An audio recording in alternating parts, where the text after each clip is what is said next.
Hello बच्चों, आप सबका अपना जहां क्लासेस के चैनल में स्वागत है। हम लोग पिछली क्लास में वास्तविक संख्या जो पार्ट 1 है उसको पढ़ रहे थे, उस पर डिस्कशन कर रहे थे। तो पिछली क्लास का थोड़ा सा रिवाइज करते हैं। पिछली क्लास में हम लोगों ने क्या किया था कि एक फार्मूला पढ़ा था। उस फार्मूले में क्या था कि अगर कोई दो नंबर दिया हुआ है, देखो उसका दिया हुआ है और उसका जो गुणनफल होगा उसके एचसीएफ और एलसीएम के गुणनफल के बराबर होगा। तो इस पे हमने क्वेश्चन भी एक किया था जिसका देखिए आंसर आया हुआ था 96-96। तो ये जो रूल पढ़ा था, ये रूल ये कहा था कि अगर कोई दो नंबर हैं, आज की डेट लिख देते हैं, डेट की क्या जरूरत है आपको याद नहीं है। हाँ, जो दो नंबर है, अगर कोई भी दो नंबर हैं हमारे पास, नंबर ए है और बी, अगर हम ए और बी का एचसीएफ लें, HCF of A comma B और मल्टीप्लाई करें किससे, एलसीएम ले इन्हीं का, तो हमें जो नंबर का मल्टीप्लिकेशन है इसके इक्वल में आता है। ठीक, लेकिन ये जो फार्मूला है ये थ्री नंबर्स के साथ अप्लाई नहीं हो पाता है। तो आप इसको ऐसे मानिए मत कि होता है नहीं होता है, हम लोग ट्राई करते हैं। तो हम लोग क्वेश्चन लेते हैं नंबर दिया हुआ है 6, 72 एंड 120। अब चेक करना है कि ये फार्मूला इस पे अप्लाई होगा कि नहीं अप्लाई होगा। तो अगर हम तीनों का गुणनखंड पहले करें, तो 6 का गुणनखंड करें तो क्या मिल जाएगा, 6 इक्वल टू 2 इंटू 3। अच्छा, 72, 72 को हम लोग जानते हैं 24 में 3 से मल्टीप्लाई करेंगे तो 72 मिल जाता है। 24 कैसे मिलेगा, 2 2 जा 4, 2 जा 8, 3 जा 24, 3 जा 72, 72 भी मिल गया। देखिए गुणनखंड करने के एक तो जो डिवीजन वाला मेथड है, भागफल के थ्रू हम लोग भाग दे दे के निकालते हैं, long division method, Euclid method, वो तो है ही। लेकिन आपको इसमें थोड़ा अपना जो पहाड़ा टेबल वाला कंसेप्ट है उसको भी यूज करना पड़ेगा, नहीं करेंगे तो आप थोड़ा परेशान होंगे। कहाँ कहाँ लॉन्ग डिवीजन करेंगे। अब डिवीजन ऐसे ही करते हैं जैसे 120 है, 60 दूना 120 होता है, बहुत अच्छी बात है। 40 40 यहाँ 120 होता है, 40 में 3 का मल्टीप्लाई कर दे 120 आ जाएगा। तो 40 कैसे आएगा या 60 कैसे आएगा, तो 60 में क्या आएगा, जैसे 60 है तो 60 का आधा क्या कर सकते हैं हम लोग, 30। तो 30 इंटू 2 करेंगे तो 60 होगा, इंटू 2 करेंगे तो कितना होगा, 120। अब 30 में क्या आएगा, 6 और 5 करेंगे तो 30 आ जाएगा। ठीक है, 5 आ गया। और 6 में क्या आएगा, 3 और 2, तो 5 3 2, 2 गुणते 2। तो ये सब जो भी कैलकुलेशंस हैं आप रफ में कर सकते हैं, लेकिन जब भी आप आंसर्स लिखें तो वहाँ पे साफ सुथरा लिखें और इंक्रीजिंग ऑर्डर में, आरोही क्रम में। तो 2 उड़ते 2 उड़ते 2, 2 दूनी 4 दूनी 8, 8 तिरिक 24 और 24 पंचे 120। तो तीनों का गुणनफल, गुणनखंड ये आ गया। तो यहाँ तो 2 की पावर 1 इंटू 3 की पावर 1 है, यहाँ पे 2 की पावर 3 है और 3 की पावर 2 है, यहाँ पे 2 की पावर 3 है, 3 की पावर 1 है और 5 की पावर 1। तो जब हम इसका एचसीएफ निकालेंगे इन तीनों का, तो हम क्या देखते हैं, जो उभयनिष्ठ हो, उभयनिष्ठ का मतलब जो कॉमन हो इन तीनों में। इन तीनों में अगर हम देखें तो 2 और 3, 2 और 3 6 के भी गुणनखंड में आ रहा है, 72 के गुणनखंड में भी आ रहा है और 120 के गुणनखंड में भी आ रहा है। अब इनमें जो कॉमन, उसकी जो सबसे कम पावर है, सबसे कम पावर कितनी है, सबसे कम पावर 2 की 1 है, इसको 2 लिख लिए की पावर 1। 3 की पावर कितनी है सबसे कम, 1।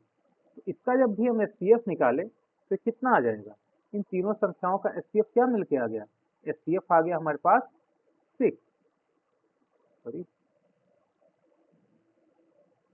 HCF क्या मिल गया हमें, 6 मिल गया, HCF हमें 6 मिल गया। इसी तरीके से अगर हम इसका LCM निकाल लें तो LCM क्या मिलता है, LCM में हम क्या करते हैं, LCM का जो परिभाषा थी, देखिए संख्याओं में संबद्ध प्रत्येक अभाज्य गुणनखंड की बड़ी घात का गुणनफल, माने इसमें जितने भी गुणनखंड हुए हैं अभाज्य सारे आएंगे, तो मतलब इसमें कितने क्या क्या आ रहे हैं, 2, 3 और 5 आ रहे हैं। तो ऐसे में क्या आ जाएगा, 2 गुणते 3 गुणते 5, 2 इंटू 3 इंटू 5। अब 2 की सबसे बड़ी घात कितनी है, 3 है, 3 की सबसे बड़ी घात कितनी है, 2 है, और 5 की सबसे बड़ी घात कितनी है, 6। अब इसको मल्टीप्लाई करेंगे क्या आ जाएगा, ये हो जाएगा 8, ये हो जाएगा 9, ये हो जाएगा 5। तो ये कितना हो गया, 72 इंटू 5, इसको सॉल्व करेंगे कितना आ जाएगा, 360। एलसीएम कितना हो गया, 360। अब यहाँ तक अगर हम इसको जो अप्लाई कर लें कि हमने जो पढ़ा है पहले कि एचसीएफ इंटू एलसीएम क्या होता है, दोनों नंबर के गुणनफल के बराबर होता है। तो यहाँ एचसीएफ क्या है, एचसीएफ ऑफ किसका किसका एचसीएफ निकालना है हम लोग, 6, 72 और 120 का इंटू एलसीएम किसका किसका, इन्हीं का एलसीएम भी है, 6 का, 72 का और 120 का गुणनफल निकालें हम तो क्या आ जाएगा, इसका एचसीएफ क्या आया था, 6 आया था और एलसीएम कितना आया था, 360 आया था। 36 की टेबल तो नहीं याद होगी तो मल्टीप्लाई कर लें, क्या आ जाएगा, 600, 6 6 जा 36, 6 3 जा 18, 18 में 3 ऐड करेंगे कितना हो जाएगा, 21। तो उसका मल्टीप्लाई करेंगे तो ये मिल गया हमें। अब अगर इन तीनों नंबर का हम मल्टीप्लाई करें, किसका किसका, 6 का 6 मल्टीप्लाई बाई 72 मल्टीप्लाई बाई 120, अगर इसको हम निकालना चाहें तो पहले क्या कर सकते हैं, 72 में 6 का मल्टीप्लाई कर सकते हैं तो क्या मिल जाएगा, 6 2 जा 12, 6 7 जा 42, सबसे 42, 42 एक 43, उड़ते 120।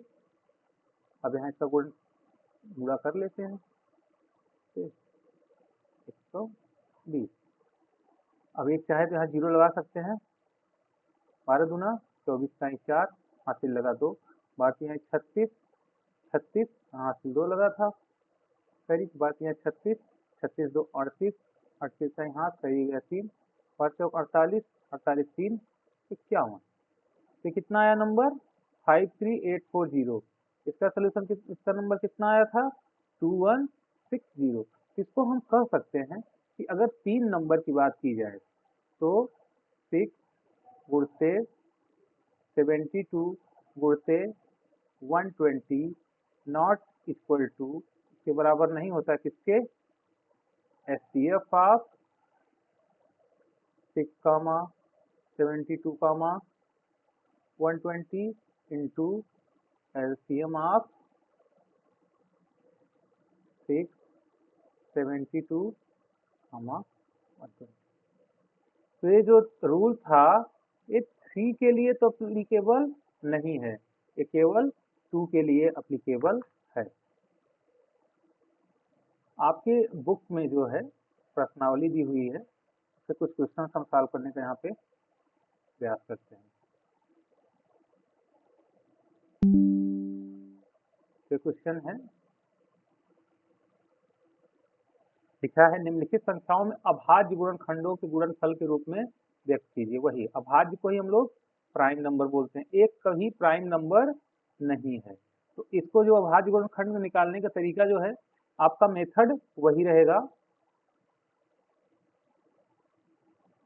मेथड आपका जो है वो वही रहेगा। अगर जैसे 140 को कहा है अभाज्य तो वैसे ही आप करेंगे, 2 करेंगे यहाँ 70 आ जाएगा, फिर 2 करेंगे, 2 से डिवाइड करेंगे 35। अब 35 2 से डिवाइड होगा नहीं, देखो 3 से भी नहीं हो रहा है, 4 से नहीं 5 से ट्राई करें तो आ गया 7। फिर हमने क्या किया, 7 से ट्राई किए तो 1 आ गया। तो 140 को हम क्या लिख सकते हैं, 140 लिख सकते हैं 2 गुणते 2 गुणते 5 गुणते 7, या इसको क्या लिख सकते हैं हम, क्योंकि यहाँ लिखा है अभाज्य गुणनखंड इसलिए 1 नहीं लिख रहे हैं। साधारण गुणनखंड होता तो 1 को भी हम मेंशन करते हैं। क्या हो गया 2 की पावर 2 गुणते 5 गुणते 7। तो इसी प्रकार से आप और संख्याओं का भी निकालें, जैसे कि पहले का हो गया उत्तर। अगर हम तीसरे को सॉल्व करें तो तीसरा में संख्या क्या दिया हुआ है 3 8 2 5। ट्राई करते हैं हम लोग, क्या 3 से कट पाएगा, 3 1 के 3, 3 दूनी 6, 3 7 21, 3 से 15, हाँ 3 से कट जाएगा, 2 से तो नहीं कट रहा है। यहाँ से 3 लिख दिया, 3 1 जा 3, 3 2 जा 6, तो 6 के बाद यहाँ क्या बच गया 22, तो 22 बच गया। तो 22 में क्या हो जाएगा 3 7 जा 21, फिर क्या हो गया 5। अगर आपको लग रहा है कि ये आया है नहीं तो आप मल्टीप्लाई कर चेक कर लीजिए, तो आप करते रहेंगे अभ्यास तो आपको भी आने लगेगा। 3 से 15, 3 से 21, 21 से 22, 3 दूनी 6, 6 2 8, 3 1 के 3, ये देखिए 3825 आ गया।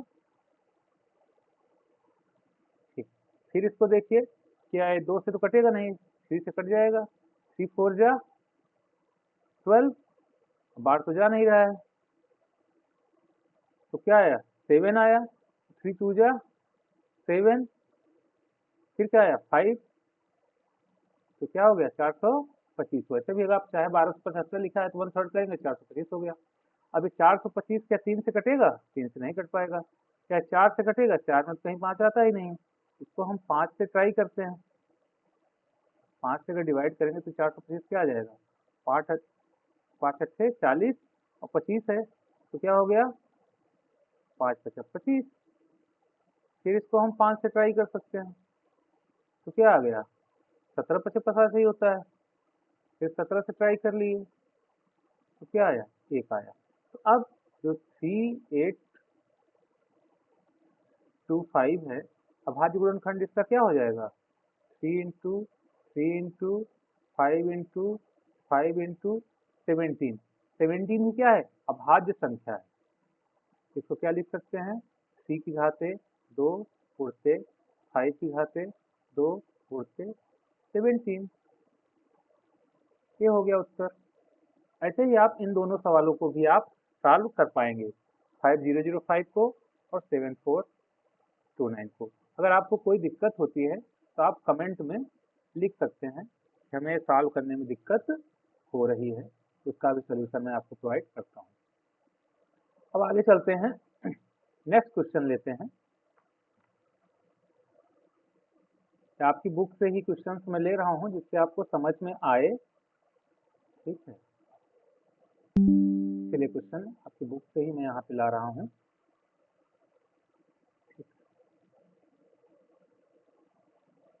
अब ये पूछा है वेरीफाई करने के लिए, पूर्णांकों को निम्नलिखित युग्मों के एचसीएफ और एलसीएम ज्ञात कीजिए और इसकी जांच कीजिए कि दो संख्याओं का गुणनफल है। इसको सॉल्व करते हैं, इसके क्वेश्चन हमने पहले भी किए हुए हैं, तो पहले का उत्तर लिखते हैं। जब भी आप उत्तर लिखें तो उत्तर जरूर लिख दें। तो ठीक है, दी हुई संख्याएं क्या हुई हैं, दी हुई संख्याएं 26 और 91 हैं।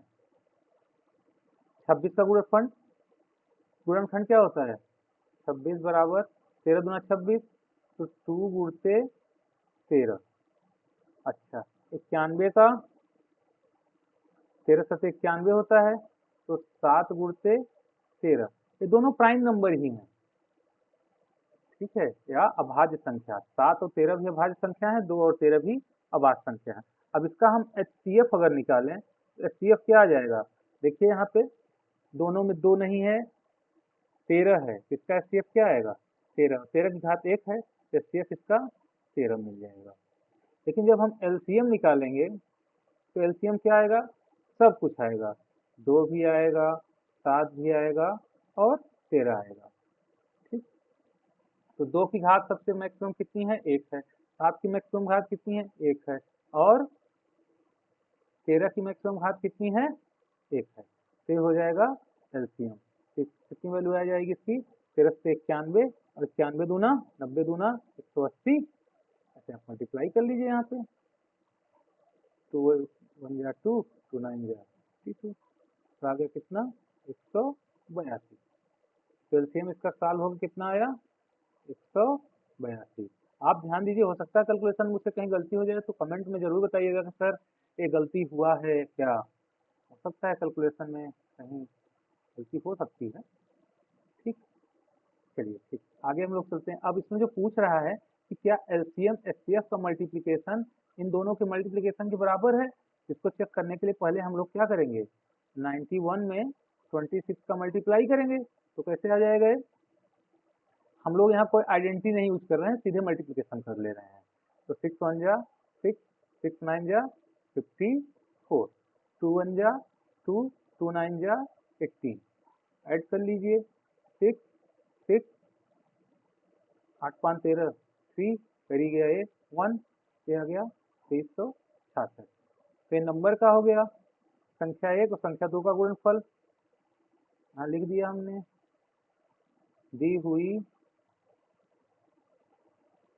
संख्याओं का गुणनफल। दी हुई संख्याओं का गुणनफल कितना आया? 91 गुणते 26 बराबर क्या आ गया? 2366। इसको आप रफ में सॉल्व कर लीजिएगा इस एग्जाम में। अब हम क्या निकाल सकते हैं? एचसीएफ और एलसीएम का गुणनफल। तो एचसीएफ गुणते एलसीएम, दी हुई संख्याओं के एचसीएफ और एलसीएम का गुणनफल निकाल लें। एचसीएफ क्या आया है? 13 और एलसीएम क्या आया है? 182। इसको मल्टीप्लाई करके हम लोग चेक कर सकते हैं। तो 182 में 13 से मल्टीप्लाई कर दिए, 3 2 जा 6, 3 8 जा 24, 4 को रखा, 2 गया कैरी। ठीक है, 3 1 जा 1 और 3 1 जा 3, 2 ऐड कर दिया 5 हो गया, 1 2 जा 2, 1 8 जा 8, 1 1 जा 8। तो जोड़ दीजिए कितना आ गया? 6 6 8 5 13 का 3 और 2। तो आप देख पा रहे हैं कि दोनों संख्याएं यहाँ पे भी जो आया है और यहाँ पे आया है, तो इससे क्या हो रहा है? ये सिद्ध हो रहा है। ठीक, तो आप ये लिखेंगे कि हम पाते हैं कि मल्टीप्लिकेशन आप पूछा गया है ना, जांच कीजिए, ज्ञात कीजिए, पूछा है पूर्णांकों के निम्नलिखित युग्मों में एचसीएफ का ज्ञात कीजिए कि इनकी जांच कीजिए क्या दो संख्याओं का गुणनफल है। तो लिखिएगा हाँ, हमने पाया कि एचसीएफ किसका किसका था? 26 कामा 91 उससे एलसीएम 26 कामा 91 बराबर 26 इंटू 91। ये दोनों क्या थी? यहाँ पे क्या एलसीएम आया था? 13 और एक इसकी वैल्यू कितनी आई थी? 182 बराबर कितना आया दोनों का? 2366। 2366 बराबर 2366। ये 6 हो गया। ठीक, से भी क्वेश्चन आपने इसको सॉल्व कर लिया। अब इन दोनों का भी अभ्यास आप इसको कर लीजिए। अब हम लोग चलते हैं, इसमें तीसरा क्वेश्चन भी दिया हुआ है। हम प्रयास कर रहे हैं कि जो भी प्रश्न दिए हुए हैं आप उन सभी प्रश्नों को सॉल्व कर सकें, इसलिए उनमें से एग्जाम्पल्स में एक एक हम आपके साथ यहाँ सामने जरूर करेंगे, बाकी आप उसका अभ्यास करते रहिए। तो तीसरा प्रश्न हम लेते हैं। अब देखिए यहाँ पे क्या है कि 3 संख्याएं दी हुई हैं, 3 संख्याएं दी हैं और इनका क्या ज्ञात करना है? एलसीएम और एचसीएफ ज्ञात करना है। तो इससे मैं यही ले लेता हूँ, सेकंड वाला। नहीं तो आप कहेंगे सर हमेशा पहला वाला ही लेते हैं। कोई संख्या नाराज नहीं करनी चाहिए किसी संख्या को। उत्तर तो दी हुई संख्या है, मेरी राइटिंग अच्छी नहीं है, प्रयास करता हूँ आपको अच्छा दिखे। दी हुई संख्याएं हैं, कौन कौन सी हैं? 17, 23 और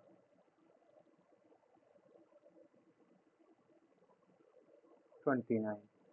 आप अगर जानते होंगे तो ये तीनों संख्याएं जो हैं कैसी हैं? ये तीनों संख्याएं अभाज्य संख्याएं ही हैं। ये तीनों संख्याएं क्या हैं? अभाज्य संख्याएं हैं। ये सभी संख्याएं क्या हैं? अभाज्य संख्याएं हैं। तो इनका गुणनफल हम कैसे ज्ञात करेंगे? चलिए करते हैं ट्राई। गुणनखंड, गुणनफल नहीं गुणनखंड। तो 17 का गुणनखंड क्या है? अब एक तो अभाज्य संख्या नहीं है, लेकिन लिख सकते हैं 17 गुणते 1, एक तो सब में आ जाता है। 23 को 23 गुणते 1, 29 को 29 गुणते 1। तो एचसीएफ क्या आएगा इसका? एचसीएफ केवल 1 आएगा। 1 किसी का भी एचसीएफ हो सकता है, कॉमन एचसीएफ है, यूनिवर्सल एचसीएफ है। जिसका कहीं कोई दो किन्हीं संख्याओं को कुछ एचसीएफ न मिल रहा हो तो उसका एचसीएफ क्या हो जाता है? 1 हो जाता है। 1 एक अभाज्य संख्या नहीं है। ठीक, एलसीएम कैसे निकालेंगे हम लोग? एलसीएम निकालने के लिए क्या करना पड़ेगा? तीनों का मल्टीप्लाई करना पड़ेगा। तो मैंने तो पहले से सॉल्व किया था, इससे मुझे आंसर इसका याद है। आप मल्टीप्लाई करके देख लीजिएगा, ये आएगा 11,339। तो इस तरीके से हम एलसीएम और एचसीएफ इसका निकालेंगे। अब इसमें एक चौथा सवाल जो दिया हुआ है प्रश्नावली में, बहुत ही अच्छा सवाल है। आप भी देखेंगे तो आपको भी लगेगा कि हाँ बहुत अच्छा सवाल है। इसका भी हम लोगों ने अभ्यास किया हुआ है, एक उदाहरण हमने इस पे भी किया हुआ था। इसमें क्या है कि एक वैल्यू दी हुई है और दूसरी वैल्यू पूछी गई है। ये जो चौथा प्रश्न है इसमें दिया गया है कि एचसीएफ, दो संख्याएं हैं जिसका एचसीएफ दिया हुआ है और पूछ रहा है कि एलसीएम बताइए। एलसीएम एक तो आप क्या करेंगे? गुणनखंड। यहाँ पे गुणनखंड विधि का प्रयोग नहीं करेंगे, यहाँ पे क्या करेंगे? हम जानते हैं दिया हुआ दी हुई संख्या उत्तर में लिखेंगे दी हुई संख्याएं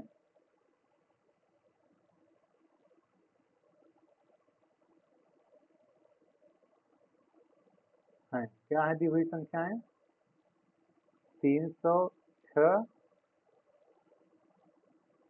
और कॉमा लगाने की जरूरत नहीं है, 657 दी हुई संख्याएं हैं। दी हुई संख्याओं का एचसीएफ दिया हुआ है, दिया हुआ ना एचसीएफ, दिया है। अब दिया मत लिख देना, दिया लिखना। थोड़ा पेन का कलर चेंज कर लें, सेलेक्ट नहीं हो रहा, नाराज हो जाता है। दिया है, क्या दिया है? एचसीएफ किसका? 306,657। क्या दिया हुआ है? 9। ठीक है, हम जानते हैं, हम क्या जानते हैं? हम, मैं उस तरीके से प्रश्न सॉल्व कर रहा हूं जैसे आपको एग्जाम में करना है। हम क्या जानते हैं? एचसीएफ ऑफ 306 इंटू 657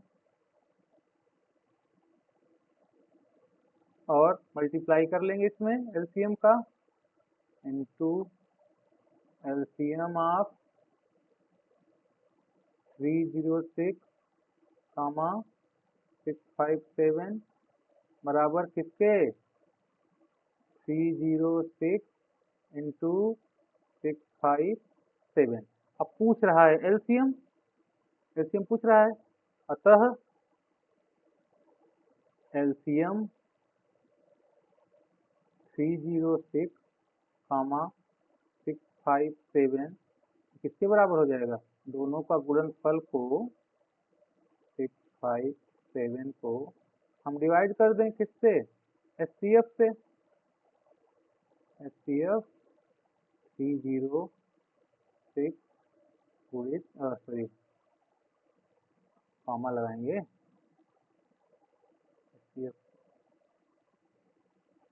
तो मिट गया, ठीक है, अच्छा 306 कामा 657। अब HCF कितना दिया हुआ था, 9 दिया हुआ है, इसको हमने लिख दिया 306 पूरे 657 अपॉन 9। तो यहाँ 9 के लिए आप ये कर सकते हैं कि 3 एग्जाम में तो काटना नहीं रहता है, आप कभी ऐसे क्रॉस करके मत लिखिएगा। तो यहाँ पे क्या है, अगर इसमें 3 कॉमन ले लें दोनों जगह से, तो यहाँ क्या हो जाएगा 102 इंटू 657 अपॉन 3, और यहाँ से क्या हो जाएगा, 102 है तो कैसे किससे डिवाइड हो जाएगा, 3 3 9 और 1 बचेगा 12, कितना हो जाएगा 34 या 102, देखो 34 में अगर 3 से मल्टीप्लाई करें 312 3 3 9 1 2, तो ये क्या आ जाएगा 34 इंटू 657। तो आप यहाँ रफ लिख के इसको सॉल्व कर लीजिएगा, 6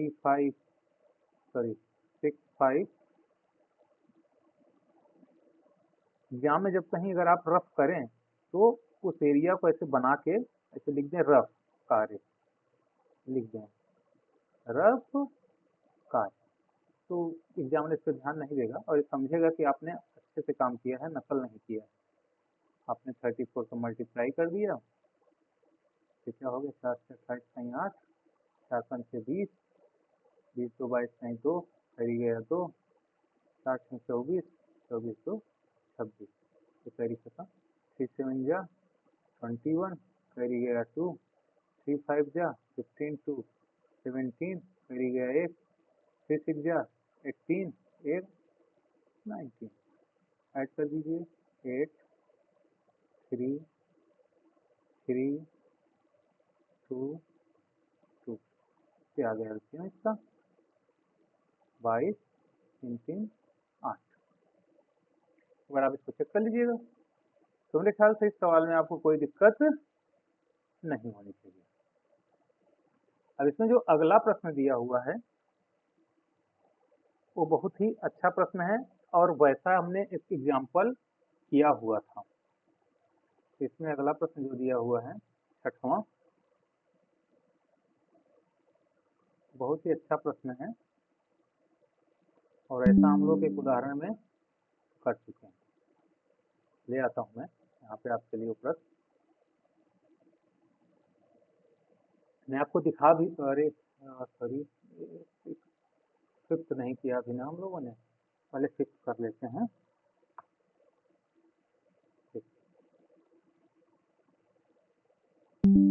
फिफ्थ क्वेश्चन ला रहे हैं आपके लिए, फिर आपका क्वेश्चन नंबर 5, प्रश्नावली प्रथम ही चल रही है। जांच कीजिए कि किसी प्राकृतिक संख्या n के लिए 6 की पावर 6 की घात n लिखा है, 0 पर समाप्त हो सकती है। इसका उत्तर है नहीं, क्योंकि जब अगर यहाँ देखिए दिया हुआ है 6 की घात n, 6 की घात को हम क्या लिख सकते हैं 2 गुणते 3 की घात n, तो क्या लिख सकते हैं 2 की घात n और 3 की घात n। इकाई के स्थान पे 0 आने के लिए किसी भी संख्या में क्या होना चाहिए 5 का मल्टीपल होना चाहिए, क्या होना चाहिए 5 का होना बहुत जरूरी है। अगर 5 नहीं होगा तो इसमें नहीं आएगा, तो इसलिए इसके गुणनखंड में कहीं पे 5 नहीं है, इसलिए यहाँ के संख्या में कोई भी ऐसा पॉसिबल ही नहीं है कि संख्या ये 0 पे समाप्त हो जाए, क्योंकि इसके गुणनखंड में इसके गुणन खंड में 5 नहीं है, अतः यह संभव नहीं है कि किसी, सॉरी मात्रा गड़बड़ हो जाती है, स्पीड लिख दिया ना मैंने, इरेज कर दें, नहीं तो आप बाद में कहेंगे सर तो हिंदी भी नहीं आती। किसी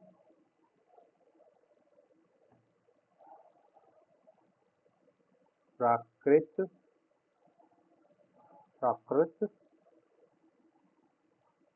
ये लिखना पड़ेगा आपको एग्जाम में, संख्या n के लिए संख्या की घात n अंक शून्य पर समाप्त नहीं हो सकती। इस तरीके से आपको सॉल्व करना पड़ेगा। ठीक है, अब हम लोग छठे प्रश्न की तरफ चलते हैं। ये समझ में आ गया होगा, आशा करते हैं आप लोगों को। ठीक है, पॉज करके आप नोट कर सकते हैं, इसको समझ सकते हैं। अगर आप कहीं किसी क्वेश्चन में डाउट है, कुछ पूछना है, तो आप कमेंट जरूर करिए। कमेंट का जवाब हम जल्द से जल्द आपको फिर से उस क्वेश्चन को समझा के देंगे। प्रश्नावली का हम लोग छठा सवाल लेते हैं। ये बहुत अच्छा सवाल है, ये बहुत ही अच्छा सवाल पूछा गया है। आपको ये बताना है, व्याख्या कीजिए। ये दो संख्याएं दी हुई हैं, ये भाज्य संख्याएं क्यों हैं? भाज्य संख्याएं क्या होती हैं? अभाज्य संख्याओं का गुणनफल। भाज्य संख्या मतलब अभाज्य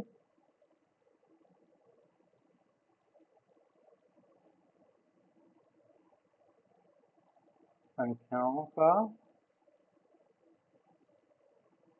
गुणनफल। तो अगर कोई भी दो संख्या हम ले लें, उसको गुणन, इसका सिद्ध कर दें कि दो संख्याओं का गुणनफल है, तो क्या हो जाएंगी? ए भाज्य संख्या हो जाएगी। चलिए तो हम लिखते हैं, दी हुई संख्या, देखिए दी हुई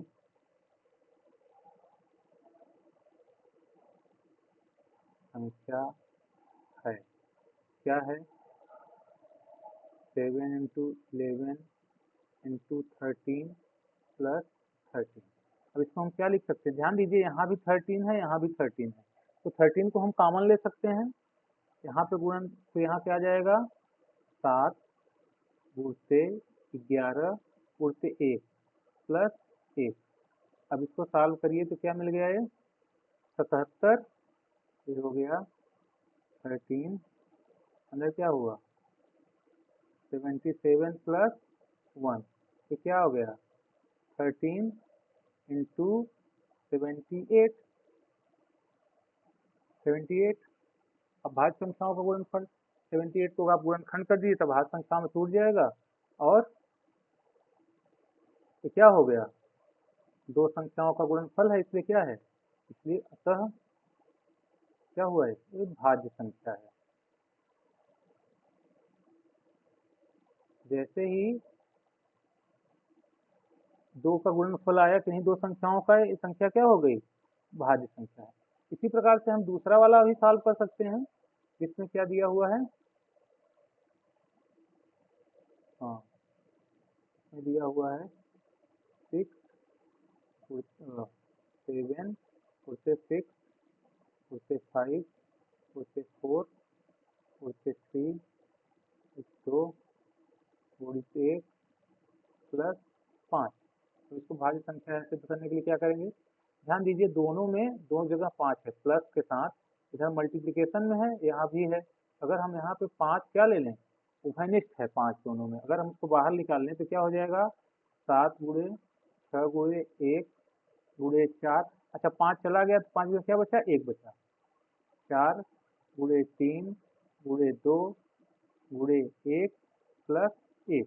अच्छा, आप ये जानते हैं ना कि कोई भी नंबर है 5 को हम क्या लिख सकते हैं, 5 गुणे 1। कोई भी संख्या है ए अगर लिखा है इसका मतलब क्या है, ए इंटू 1। ठीक है, तो ध्यान रहे। तो अब इसको कैसे क्या लिख सकते हैं, सिंप्लीफाई कर लें। 642 इंटू 24 +1। अभी निकाल लीजिए, 42 को 24 से मल्टीप्लाई कर लीजिए। 4 2 जा 8, 4 4 जा 16, 2 2 जा 4, 2 4 जा 8, ऐड कर लीजिए।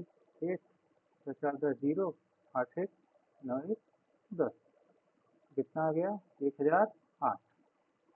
तो कितना मिल गया, 5 गुणे 1008। ये क्या है, यह एक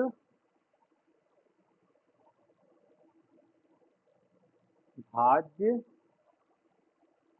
संख्या है। ठीक, आप सबके लिए एक प्रश्न है, अ, अभ्यास का जो है आखिरी प्रश्न जो है वो आपके लिए है, आप इसको ट्राई जरूर करिएगा।